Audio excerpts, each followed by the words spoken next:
नमस्कार दोस्तों, आप सभी लोगों तक मैं स्टेनो से रिलेटेड सभी चीज़ें, सभी इन्फॉर्मेशन, सभी तरीके की जानकारी पहुंचाता रहता हूं और स्टेनो के लिए आप सभी लोगों को अवेयर करता रहता हूं कि कैसे किस तरीके से आप अपनी प्रैक्टिस को आगे बढ़ा सकते हैं, आप अपने पार्ट को लेके चल सकते हैं और स्टेनो के तहत कैसे आप अपनी चीज़ों को अच्छा कर सकते हैं। तो भाई इन सभी चीज़ों के दौरान मैं आप सभी लोगों के लिए एक इम्पॉर्टेंट सेशन लेके आ चुका हूं कि भाई अगर आप सभी लोगों की ये इच्छा है कि भाई आप 12वीं के पास बाद ही अच्छी नौकरी पा जाएं, तो ये इच्छा कैसे पूरी हो सकती है।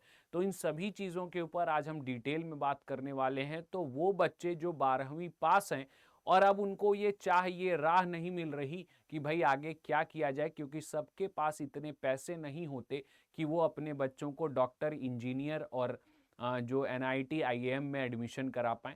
कुछ लोग ऐसे भी होते हैं जो सोचते हैं कि भाई अब हमारा बच्चा 12वीं पास हो गया और जल्दी से इसकी नौकरी कहीं लग जाए, किसी संस्कार सरकारी संस्थान में लग जाए, जिससे कि हमारी फैमिली को थोड़ा सपोर्ट मिले, थोड़ा हम अपनी चीज़ों में हमें आसानी हो। अभी तक जो बर्डन हम अकेले झेल रहे थे वो हमारा बच्चा भी उसमें सहभागी बने। तो चलिए उसके बारे में हम एक बार डिटेल में बात करेंगे। तो आप सभी लोग देखिए, सबसे पहले जो 12th पास स्टूडेंट होता है, तो 12th पास स्टूडेंट की जो मिनिमम नीड है वो आपकी सबसे पहले पूरी होनी चाहिए।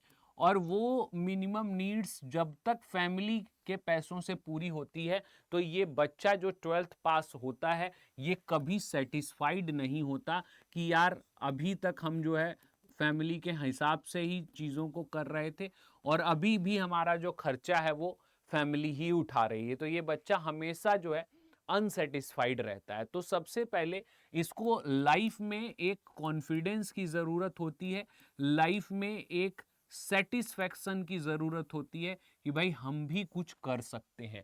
तो ये कॉन्फिडेंस, ये सेटिस्फैक्शन कहाँ से आएगा? तो ये कॉन्फिडेंस, ये सेटिस्फैक्शन उसको एक नौकरी ही दिला सकती है, अदर कोई चीज़ उसको नहीं दिला सकती।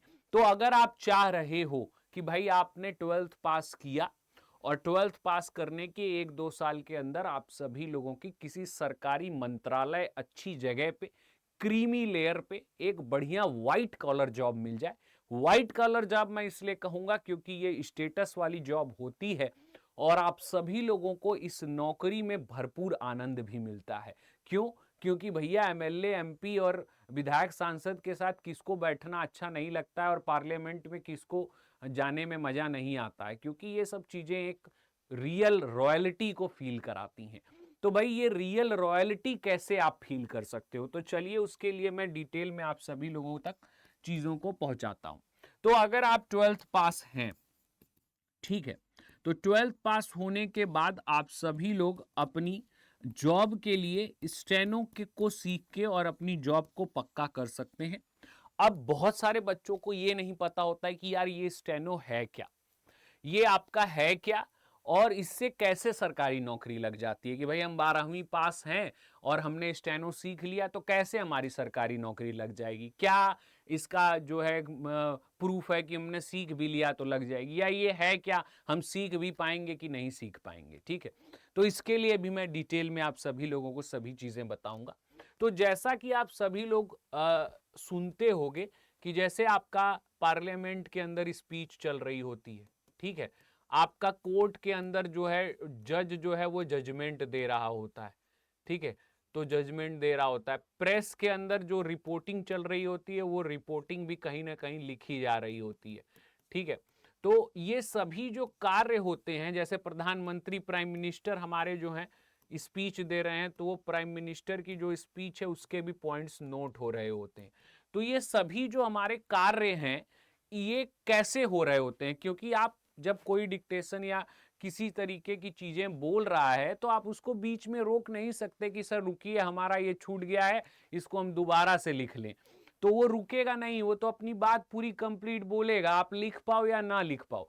तो इसके लिए एक चीज बनाई गई है जिसको कि हम जानते हैं स्टेनो या शॉर्ट हैंड, ठीक है। इन दो नामों से इस चीज को हम क्या करते हैं, जानते हैं, स्टेनो या शॉर्ट हैंड, ठीक है।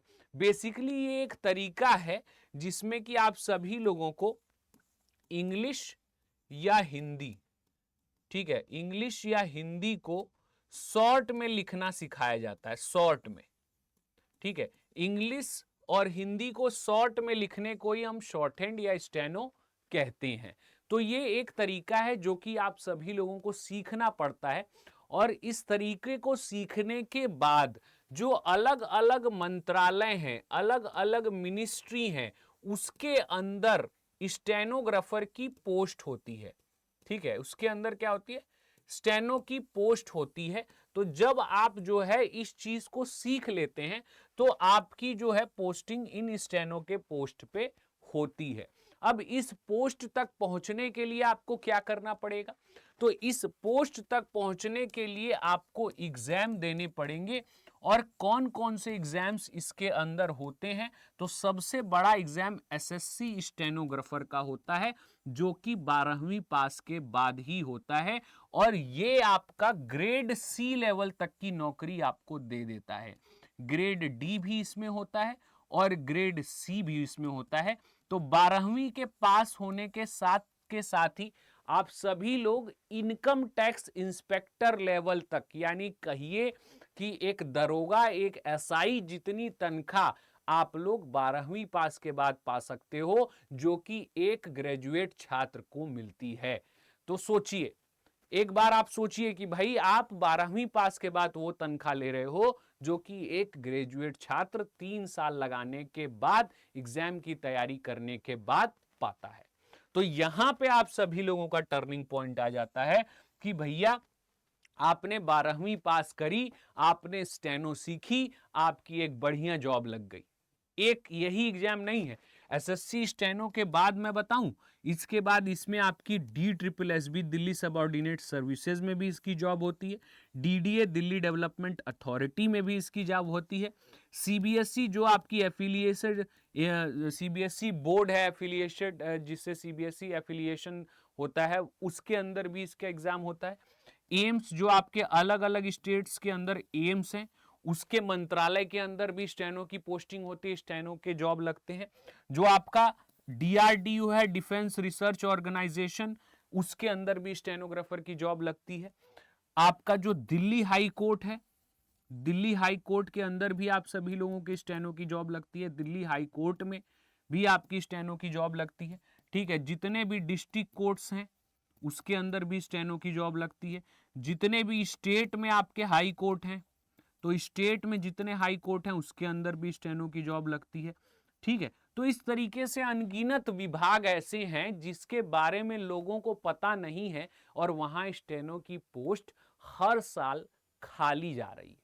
क्यों खाली जा रही है, क्योंकि स्टेनो आती नहीं। जब स्टेनो आती नहीं तो आप जॉब कैसे लोगे, जॉब नहीं ले पाओगे ना भाई। 12वीं पास होने के बाद जॉब मिल रही है, लेकिन लोगों ने स्टेनो सीखा ही नहीं है कि वो जॉब लें। तो भैया पहले स्टेनो सीखना पड़ेगा। जब आप स्टेनो सीख लोगे तो आप इन सभी जॉब्स को भर पाओगे। अब अगर आप चाहते हो कि इन जॉब्स के अंदर आपका सिलेक्शन कैसे होगा, इसके ऊपर भी मैं वीडियो बनाऊं, तो कमेंट सेक्शन में सभी दोस्त कमेंट करके पूछेंगे कि सर स्टेनोग्राफर की तैयारी कैसे करनी है। जितने ज्यादा कमेंट्स आएंगे उन सभी कमेंट्स को रिव्यू करते हुए मैं इन जॉब्स के अंदर कैसे सिलेक्ट होना है वो बताऊंगा आप सभी लोगों को। बाकी ये सेशन मेरा इसीलिए था कि 12वीं पास के बाद जो बच्चे नहीं IIM जाना चाहते, नहीं IIT जाना चाहते, और अपने घर पे रह के तैयारी करके और जो है एक बढ़िया सरकारी नौकरी पाना चाहते हैं, तो उन सभी के लिए सपना पूरा हो सकता है। बाकी कैसे पूरा हो सकता है सभी लोग कमेंट करके पूछिए। मैं अगले सेशन एक बढ़िया सेशन लूंगा जिसमें आपको सिलेक्शन का पूरा प्रोसेस बताऊंगा। बहुत बहुत धन्यवाद। मिलेंगे अगले सेशन में अगली बातों के साथ। ऐसे ही अर्जुना एकेडमी को अपना प्यार देते रहिए। चैनल को सब्सक्राइब कर दीजिएगा, सेशन को लाइक और शेयर कर दीजिएगा, ताकि आपके दोस्त भी जो 12वीं पास हैं और जॉब की तलाश में हैं वो सभी जॉब पा सकें। बहुत बहुत धन्यवाद। जय हिंद।